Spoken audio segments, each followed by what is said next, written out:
The Prince George Heritage Commission is basically an advisory committee of City Council. Our mandate is to investigate and report on sites and properties within the city that have heritage value. We also have in our mandate the responsibility to research and investigate and educate the community about our heritage resources. In Prince George, we're only 100 years old, so some of our heritage resources might not be that visible within the community, so we really like to dig those out and share them. So this year we have 4 additions to the Heritage Register. The first one is a residence called the Taylor House. It's located just on the edge of the Crescents at 1872 10th Avenue. Taylor House it was built in 1920, and it's one of the first earliest prestigious houses that was constructed in the Crescents neighborhood. As well, we have the neat fact that 2 Prince George mayors lived in that house. The first was Fred D. Taylor, who was the first occupant of the house and therefore namesake of the house now. The second was Harry G. Perry. Our second addition is a neat one. It's Quinson Elementary School. That school was actually built in the 60s, and people might wonder why we chose to add that property to the register. It's actually a bit of almost a precedent setter and an experiment in improving education locally within Prince George. So in the 60s, Superintendent David Todd was interested in coming up with ways to improve teacher-student relations within the classroom.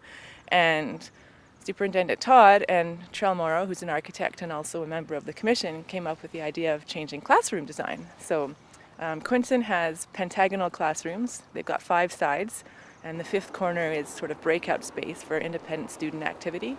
That school design is local to Prince George, so it's a really neat piece of our educational heritage that we wanted to recognize.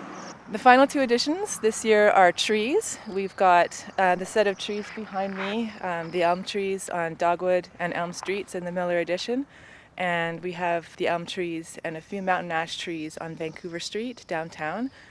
Both of these sets of trees really are visual, aesthetic markers within the communities. They're very clear, identifiable features of these communities, and both of the trees have a connection to the neighborhood's histories. In the Miller Addition, the trees behind me were planted at about the time that the post-war housing development on Dogwood and Elm Street were being constructed.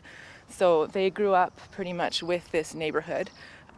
Vancouver Street is a neat story. The trees on Vancouver Street were planted in 1949 by the Rotary Club of the time as a gift to the future citizens of Prince George. So people might wonder why we chose trees to put on the Heritage Register this year.